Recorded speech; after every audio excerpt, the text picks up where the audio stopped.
Nuestra charla principal se sube todos los días a nuestro canal de YouTube. Búscanos como Diana Verónica y Tony, la entrevista. También puedes volver a escucharla en Spotify como Diana Verónica y Tony. Te invitamos a seguirnos, regálanos un me gusta, compártela con tus amigos y activa las notificaciones.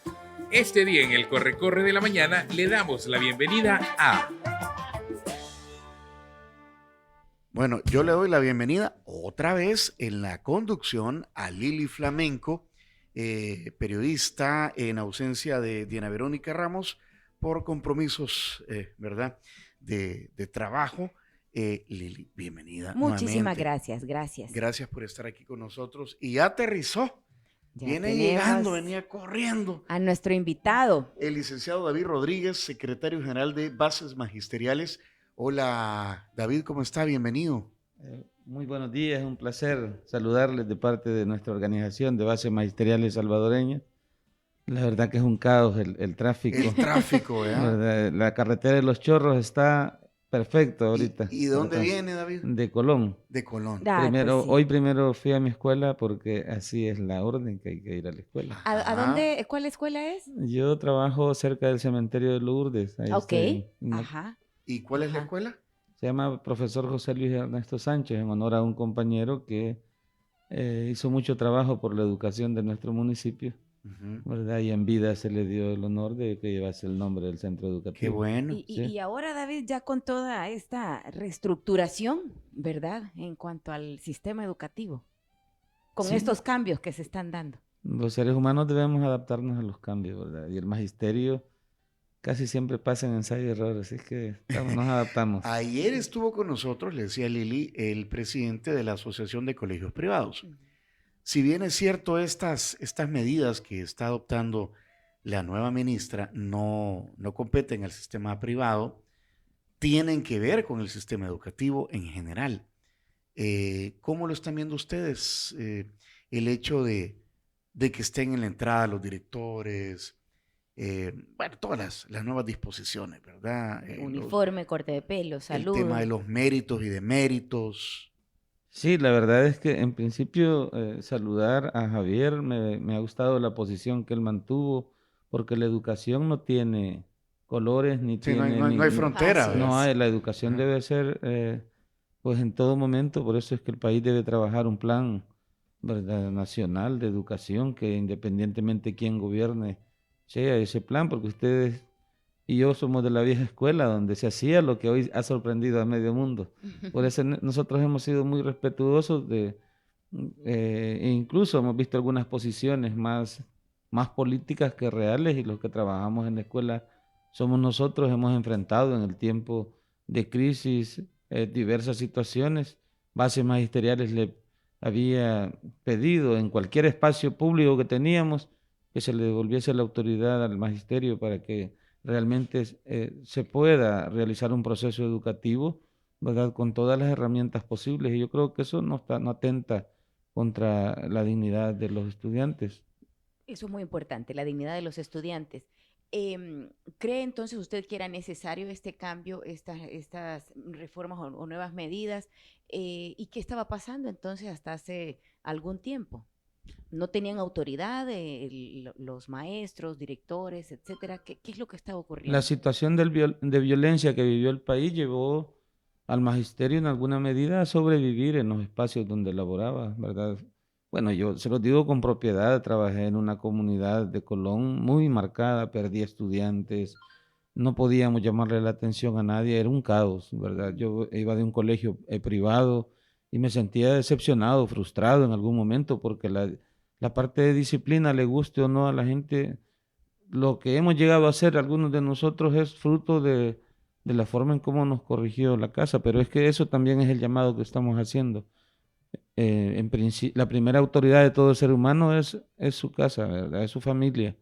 Y el problema es que hoy la familia debe de revisar cómo está educando, desde el tipo de música, desde el tipo de programas, desde lo que hacen, ¿verdad? Y entonces, en ese sentido, nosotros lo que sí estamos pidiendo como bases magisteriales a la señora ministra, porque nosotros recibimos muy bien el que se haya cambiado. Creo que muy tarde se cambió al ministro Pineda, ¿verdad? Porque hemos ido retrocediendo en muchas situaciones. Bueno, él incluso hay una plataforma Salve que el Ministerio de Educación estaba utilizando para que aquel profesor, sí es cierto, ya nosotros tenemos organismos de administración, no los estaban utilizando y ahí estaban las famosas líneas calientes que llamaban del ministerio e iban a sancionar al profesor porque no había dejado entrar el niño. Yo creo que ustedes se dieron cuenta de un colegio de Santa Tecla, de monjas, que cerró. ¿Puede mencionar nombres? Sí, quizás por respeto a ellas no lo hago, pero hubo un colegio en Santa Tecla donde los papás que llegaban tarde subían videos a las redes. Ellas, una parte la paga el Estado y otra parte la ponían los padres de familia en ese colegio, y al final terminaban premiando al que llegaba tarde. Y en la vida real el niño... ¿Pero por qué? ¿Cómo? Ajá. ¿Cómo? Al niño que llegaba demasiado tarde a la escuela o no llevaba digamos, lo que exigía ese colegio, llegaban del ministerio a sancionar, a dejar observaciones. Al colegio. Sí, yo ¿Pero conocí. por qué? ¿Cuál era la razón? Porque eso era lo que se premiaba. Recuerden que aquí desordenó todo el país esa cuestión de la lepina. Ajá. Bueno, la misma ley Crecer Juntos, la señora ministra debe de sentarse y revisar, de modo que la Ley General de Educación, la Ley de la Carrera Docente, donde se norma todo el quehacer nuestro, el artículo 31 de nuestra ley, que ya nos dice, era parte de nuestras obligaciones incluso en las faltas 54, 55 y 56, ahí también se contemplaba el hecho de no llamarle la atención a un niño por su uniforme, aunque la Ley General de Educación ya regula que no se podía impedir ingresar, sin embargo, ingresar a la institución por no portar el uniforme, pero esa ley es de 1995. Espérame. ¿Qué es lo que está incongruente uno con lo otro? Ajá. ¿La ley crecer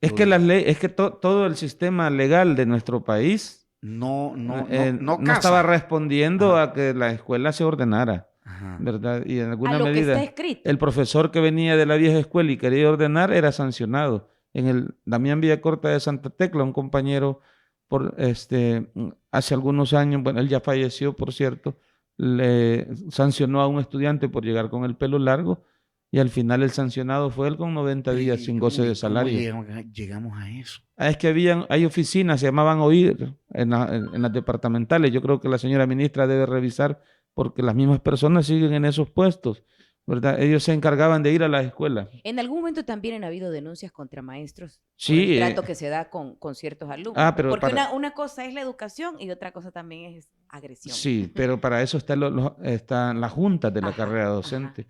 Ahí están las instancias. Si un compañero ha caído en una de esas faltas, va y ahí debe ser procesado, ¿verdad? Sí, claro. Han solicitado, bueno, es reciente el nombramiento, pero han solicitado reunión con la nueva ministra. Tenían una buena relación cercana, es decir, de reunirse con el exministro, o algún planteamiento que ustedes tengan con esta nueva administración. Había contacto. No, yo con todo el respeto que pueda merecer él como persona, él nos vio como enemigos a las organizaciones magisteriales. Y yo creo, se lo repito con propiedad, no todos los profesores, ¿verdad? Han faltado a sus deberes como maestros. No todas las organizaciones hemos tenido línea política porque nuestra organización se caracteriza por eso, bases magisteriales, jamás ha recibido línea de un partido para ir a hacer oposición. Lo que sí hemos puesto siempre sobre la mesa son los temas que nos mandan nuestros estatutos, ¿verdad? Que velar, defender al magisterio y velar por una educación mejor para los estudiantes. Parte de los beneficios que hoy gozan los estudiantes fueron peticiones que hicimos en la calle en su momento. En ese sentido, el ministro Pineda, a lo mejor mal asesorado, se distanció de las organizaciones. Fíjense, se recuerdan, yo estuve aquí en un momento y hablamos de las mesas que habíamos logrado montar en el ministerio, pero esas mesas fueron más una fachada porque al final él no le dio seguimiento y una de las mesas era la mesa pedagógica. Justamente en esa mesa nuestra organización hizo propuestas sobre el que se revisara el tema de la formación inicial del profesorado, ¿verdad? El que se le diese autoridad a los maestros, el tema de los reglamentos, ¿verdad? Los reglamentos ya están normados, pero nos habían hecho apartarlos, en alguna medida eran flexibles. David, la ministra Carla Trigueros destituyó al director y subdirector del INTI bajo el argumento de que son los mismos que estaban cuando se tomó un video de alumnos del instituto haciendo señas de pandillas y de mareros. Yo he escuchado o he leído incluso en X comentarios que dicen que es injusto porque eso se produjo en una época en la que ustedes estaban incluso amenazados por los mismos alumnos y que eso pudo haberle sucedido a estos funcionarios, al director y subdirector. ¿Qué opina de esta situación? La verdad es que hubo un tiempo en que todo el magisterio, es más, hubo traslados por amenazas. Yo llegué a un centro educativo en el que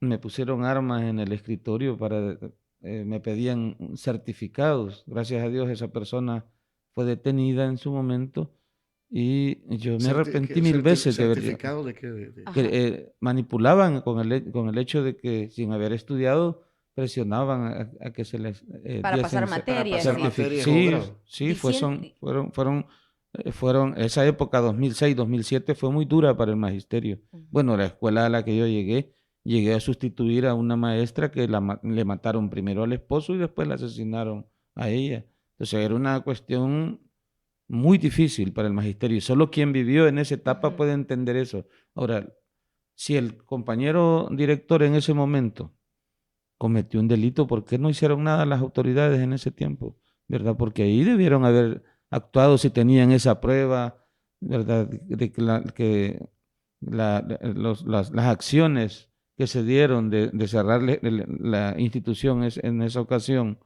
era con un fin personal, allí debieron haber actuado, ¿verdad? No 17 años después, creo que en alguna medida este profesor... ¿Era de hecho, necesario esta destitución? Pues la destitución sale por un video donde sale implicado De él, hace ¿verdad? años. De hace muchos años. Es decir, el proceso normal debió haber sido, pues, en el caso de él, suspenderle de su cargo como dirección, seguirle su juicio normal, ¿verdad? No, en la actualidad pudieron apartarlo del cargo en base al artículo 40 que le da potestad, el 40 de la ley le da la potestad al director departamental cuando se observase, ¿verdad? Digamos, este tipo de acciones, apartarlo, ¿verdad? Dejarlo ejerciendo y de seguirle el debido proceso, ¿verdad? Donde corresponde. Pero tendrá o estará relacionado entonces también por la situación un tanto reciente con la captura de estos otros estudiantes jóvenes que al parecer, supuestamente, estaban conformando pandillas también. Fíjese que la verdad que sería... porque uno de los institutos es este también. El INTI. Sí. Entonces, ¿será que de alguna manera tiene relación? Porque estos jóvenes siguen... Sí, la verdad es que yo debo ser muy responsable, como desconozco solo nos hemos ido por el video, ¿verdad? Donde él sale dando declaraciones en un momento de que alguien pretendía tener la plaza de él y fue utilizado. Así está el video. Sin embargo, sí es difícil porque en esa época donde se dio esa situación, había caos en la mayoría de institutos nacionales, ¿verdad? Bueno, de hecho habían estas que se tiraban piedras en las calles, distintos institutos, ¿no? O sea, que eran contrarios. Nunca se entendió en realidad cuál era la pugna entre ellos, pero... Es que nunca se ordenó. Fíjese que yo la ordenanza en ese tiempo del Damián Villacorta, yo para sacar mi carrera trabajé de ordenanza en el Damián de Santa Tecla y ahí se paraban los buses mismos. Esos buses de la 208 hacia Sonsonate, cada bus tenía seleccionado a qué tipo de instituto iba a trasladar y hasta se paraban los motoristas para que y nunca llegó a actuar la policía. O sea, se dejó que ese vivero se fuera fortaleciendo. Bueno, hubo estudiantes que entre ellos se acuchillaron. Podríamos decir entonces que en términos generales, ustedes como gremial base magisteriales está de acuerdo con estas medidas. O sea, era necesario hacer que voltear la tortilla. Sí, y vuelvo y le repito, acaba de estar nuestro secretario de organización en otro espacio y hemos dicho con propiedad, quienes hemos vivido estas situaciones difíciles y que en alguna medida nos atrevimos también a establecer normas, aún así concientizando incluso a los papás.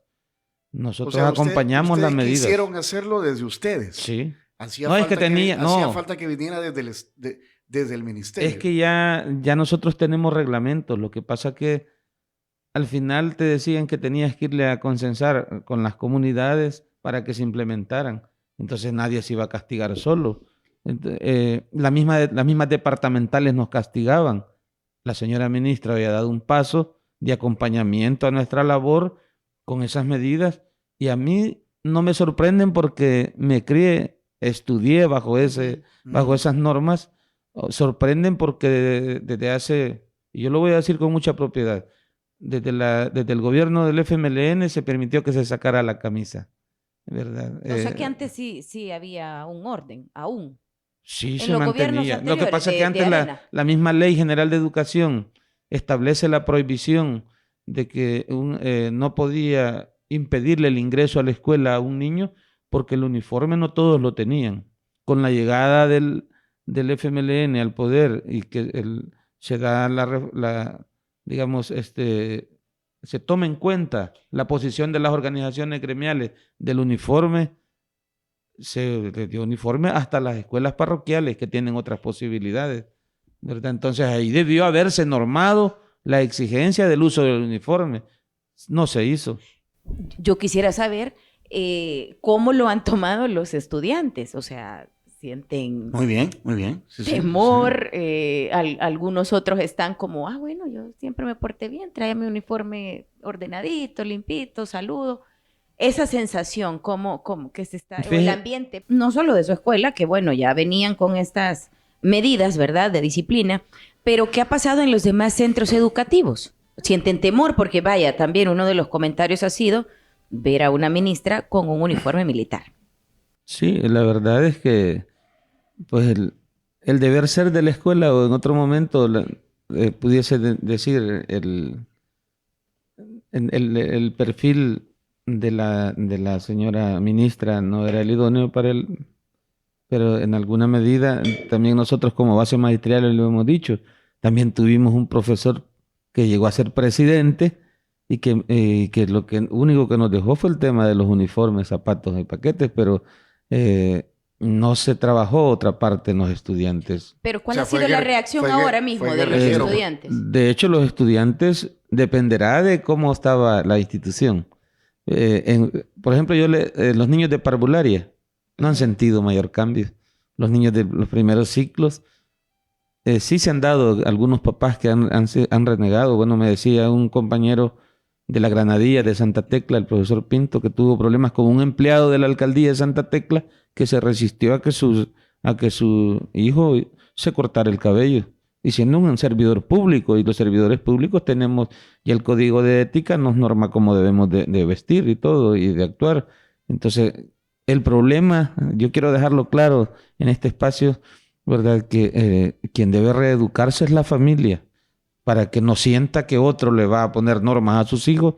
Mi mamá siempre nos lo dijo, ¿verdad? Y yo lo repito en cada espacio que tengo. Soy el número 12 de 14 hermanos y lo que mi mamá decía se hacía. Y si el profesor le decía, su hijo ha cometido un error, me castigaba el profesor con el metro, que eso no se está practicando en las escuelas, ¿verdad? Y eso tampoco bases magisteriales lo va a acompañar. Claro. Vean, eso ya quedó en el pasado. Ya quedó en el pasado. Sin embargo, uno iba claro a lo que iba a la escuela. No, le jalaban las orejas. Sí, jalaban las orejas. Hoy si un profesor practica eso en el presente, también es motivo de destitución, de sanción. ¿Será que los jóvenes ya más grandes, o sea, los jóvenes ya como de bachillerato? Ahí se dio el problema. Ajá. Ahí hemos tenido los problemas y lo mejor, el mejor ejemplo es lo que ha estado sucediendo. Es decir, desde que yo llegué allá por 1994, 95, recuerdo, ya se daban esos comportamientos de agarrarse a pedradas y todo eso, eran en los bachilleratos, ¿verdad? Donde se estuvo dando mucho problema, donde hemos sentido nosotros un poco resistencia con los estudiantes de tercer ciclo. Ahí ha habido resistencia, pero realmente, ¿cuál es la estrategia? Y que nosotros pueden replicar a los compañeros, llamar a una asamblea de padres, decirles la norma, decirles las cosas que han cambiado. Lo decía nuestro compañero secretario general en otro espacio. Lo que la ministra debe de hacer a la brevedad es armonizar toda la parte legal para que los maestros, y ojo a los compañeros que tampoco vayan a abusar, porque esto no es para abusar de autoridad. En principio también la Constitución establece el derecho a la educación para todos y todas.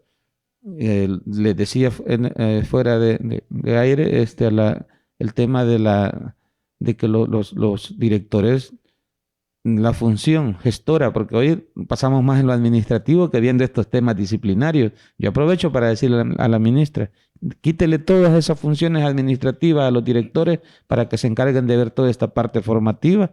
Más en lo educativo. Más en lo educativo, sí, porque también no podemos dedicarnos solo a normas, ¿verdad? También debe de hacerse un paso, pero rápido, una verdadera reforma educativa que implique normar hasta el tema de la asistencia. ¿Sabe que yo tengo niños que llegan una vez a la semana y quieren pasar a final del año? Y eso pasa en la mayoría de instituciones educativas. Pero, ahora bien, solo quiero decir, ya hay un sistema que se está implementando, yo no sé qué tan claro lo tienen ustedes, de 15 de méritos o méritos o acciones en las que se pueden retribuir o solventar un demérito. ¿Eso lo tienen claro ustedes? Tony, nosotros hubo un tiempo que el mismo ministerio nos prohibió premiar los méritos porque se sentían mal psicológicamente los niños que no habían hecho mayor esfuerzo. Ay, pobrecitos. Sí, es decir, se nos prohibió dar medallas, por ejemplo, que era un honor para alguien recibir una medalla, un honor. O llevar el pabellón. No, nos decían que se sentían mal porque los demás niños se sentían, porque mucha gente vive de apariencia. Entonces, el que no llegaba a la escuela a veces quiere ser el primero del final del año en ser premiado. Entonces, bueno, los deméritos, valga la aclaración, es lo contrario de un mérito, ¿verdad? Nosotros en buen salvadoreño se lo hemos explicado a los niños, son faltas que se cometen, o que deben situaciones que deben de mejorarse. Bueno, perdón, claro. Bueno, la novedad ha sido que la normativa de evaluación no lo contempla de esa forma.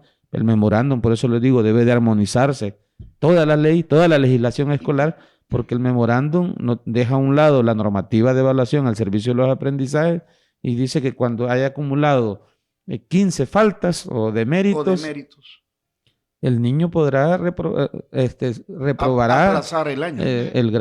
Y antes no le hemos buscado que el niño que llega de vez en cuando con una semanita de clases pasa. Bueno, la ministra Hananía sacó una circular, la circular 18/2020, que con el historial de esfuerzo que haya tenido el niño se pasó a todos los estudiantes en el año 2020 con la justificación de la pandemia. Pero la pandemia para acá nos ha traído un rezago de indisciplina, de poco bueno, lo que comportamiento. sucede también en la pandemia, no todos tenían las condiciones. No. O sea, es fácil decir, conectémonos, pero ¿quién tiene internet? ¿Quién tiene una computadora? Etcétera.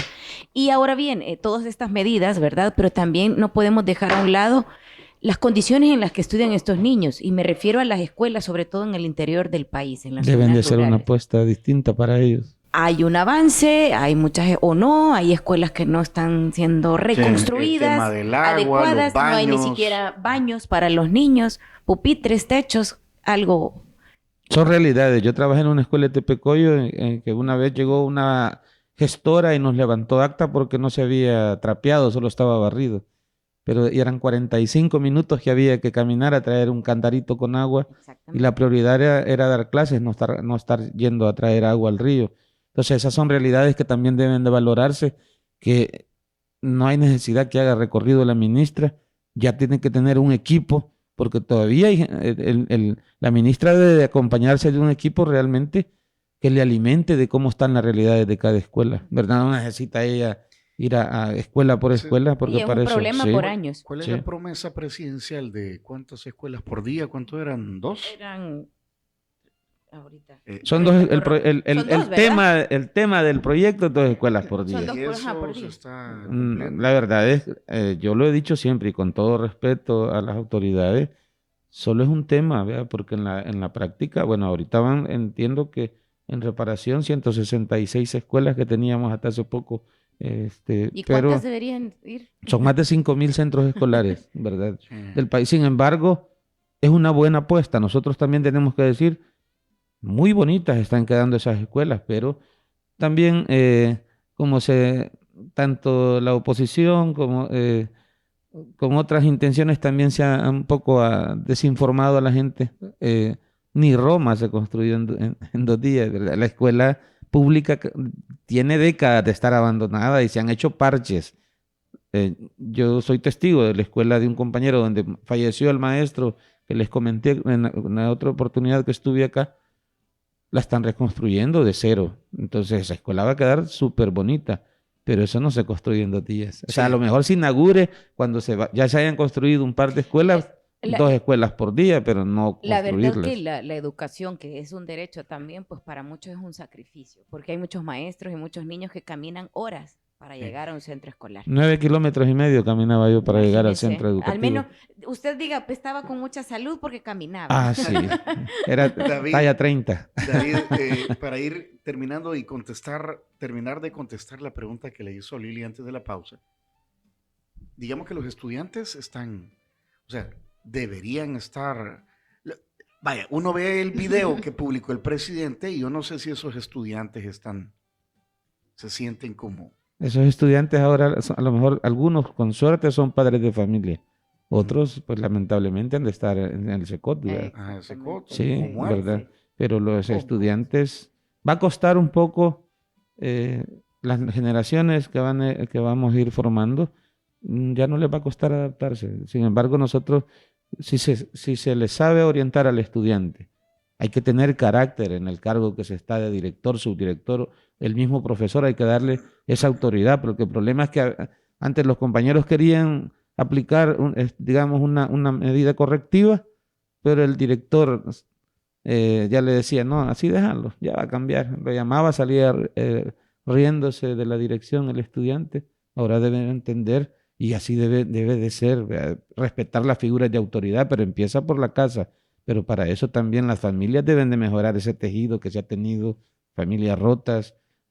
Nosotros somos testigos de niños que no conocieron ni a su papá ni a su mamá, que viven con una tía, que reciben maltratos. Sí. Todo eso debe de corregirse, ¿verdad? Y también, le repito, si funciona la institucionalidad, nosotros hemos dicho en los últimos días, ¿verdad? Se han tomado algunas medidas castigando al magisterio cuando lo que se debe limpiar es el mismo nivel central del Ministerio de Educación. Ahí hay gente con 70, 80 años que ya en educación piensan muy poco, más que todo están por sus salarios onerosos, ¿verdad? Y abajo se debe de alimentar al profesor, darle las herramientas, los recursos, el papá acompañar a la escuela, y creo que en esa medida tendremos una sociedad totalmente distinta. David, ojalá sean cambios para bien, ¿verdad? Por lo que he escuchado, son para bien. Es el deber ser, lo que nunca debió haberse perdido. Sí. Un saludo para toda la comunidad de, ¿cómo se llama el colegio, la escuela que usted dirige? El Centro Escolar Luis Sánchez de la colonia Palos Grandes. En Colón. En Colón, sí. Saludos. ¿Cuántos estudiantes ahí? Nosotros tenemos 201 estudiantes, una escuela recién fundada. ¿De qué grado? Pero ahí estamos compartiendo con una escuela Francisco Gavidia, que también nos llevamos súper bien con los equipos docentes, compartimos, ¿verdad?, espacio. Ellos tienen más de 500 estudiantes y la verdad hemos hecho todo lo posible. 500. Sí, la verdad es que hay muchos centros escolares. En Colón son 30 centros educativos, más de 17,000 estudiantes, ¿verdad? Y creo que en alguna medida sí les pedimos a los papás la comprensión. Bueno, lo que sí yo aprovecho para decirles que no se vale que en los últimos días nos estuvieron llegando a tomar fotos si cumplíamos o no la medida. De una manera irresponsable, incluso los gobernadores se prestaron, alcaldes, para este tipo, como que si las escuelas no hicieran nada. Eso lo que hace parecer es que desconocen el trabajo que hacemos. Yo les decía, yo paso a mi escuela antes de venirme acá al espacio, me voy a las 11 de la noche y lo hago, siempre lo he hecho, sin que me estén tomando fotografías, porque amamos esta profesión. Lo que no teníamos era acompañamiento. Sí, ahí estaban las leyes, pero no se les daba vida. Hoy hay que armonizarlas, ¿verdad? Porque si no, un maestro puede caer en una falta, emocionado en implementar el memorándum, y el memorándum es el último en la escala jurídica que tenemos. Entonces ahí está la norma primero, está en la ley general. Entonces yo le repito al equipo jurídico de la ministra, armonice esa parte, y en esa medida creo que todos vamos a estar bien. ¿verdad? Y que respeten y humanicen la labor, que nos acompañen a los más de 40,000 maestros, porque se han encargado un equipo del ministerio de satanizar la labor del maestro, que hagan funcionar los organismos. Si alguien se equivocó, cometió una falta grave, que lo procesen ahí, pero como lo están haciendo, están creando una zozobra, pánico, y eso tampoco se valía. Aprovecho, Tony, perdone, Adelante. para hacerle el llamado a la ministra, que le hemos hecho llegar desde la unidad magisterial una solicitud, porque aunque no lo crean, también nosotros podemos aportar porque estamos en terreno, somos la parte operativa. De hecho, son los principales. Sí, entonces... Porque lo viven el día a día. Que nos entendamos, le pedimos a la ministra, ¿verdad? Y de ahí a nosotros nos da igual, porque ya nos preguntaron en otros medios qué opinan, ¿verdad? De un militar. No, es decir, han habido abogados de todo tipo. Lo que queremos es que se ordene la educación, que se ordene el ministerio, que nos acompañen y que en lugar que nos devuelvan a los gestores, a los coordinadores de aulas informáticas, que el ministro saliente quitó a 500 y ahora que tenemos computadoras no tenemos quien le ayude al niño a repararlas.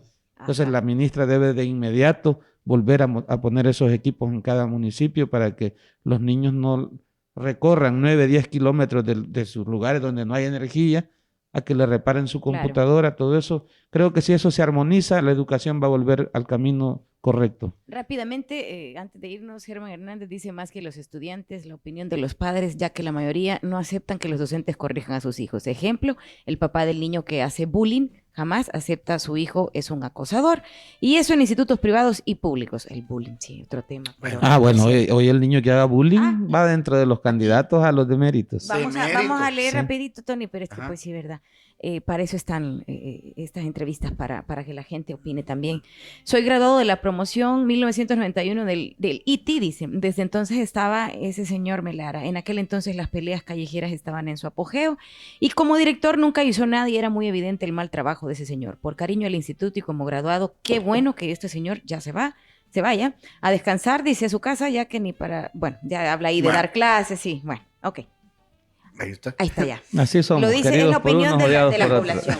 No, pero lo cierto es que la impronta que tienen los maestros en la vida de cada uno, o sea, hay sellos ahí, hay experiencias, sí, uno recuerda. El traslado de la educación, de las enseñanzas, uno lo recuerda. Adelante, David. Un saludo a todos en Vasos Magisteriales. Importante lo que acaba de decir. Mi lucha, por ejemplo, la lucha de mi gremial, y yo os lo digo con propiedad, yo no estuviese acá si un profesor no me hubiese ayudado después de mi madre y de Dios a sacar mi carrera. Yo no tenía las posibilidades económicas de llegar hasta donde llegué. Por eso es que dedico mi espacio y mi tiempo libre a luchar por el magisterio, porque eso debe de entenderlo cualquier persona. Para la gente que nos criamos en el campo con pocas posibilidades, nuestra guía después de la familia fue un profesor. Así es. ¿Verdad? Por eso no se vale que castiguen a un profesor, sí que castiguen al que está cometiendo una falta. Claro. Pero que apoyen al que está empoderado de su trabajo y apoyando a la niñez. Muy bien, pueden volver a escuchar esa entrevista en nuestro canal de YouTube, Diana Verónica y Tony. Atención a lo siguiente. Gracias, David. Muchas gracias por acompañarnos en nuestra entrevista. Para volver a escucharla e incluso verla, visita nuestro canal de YouTube Diana Verónica y Tony. Búscala como La Entrevista. También puedes encontrarla en Spotify como Diana Verónica y Tony. Te invitamos a seguirnos, regálanos siempre un me gusta, compártela con tus amigos y activa las notificaciones.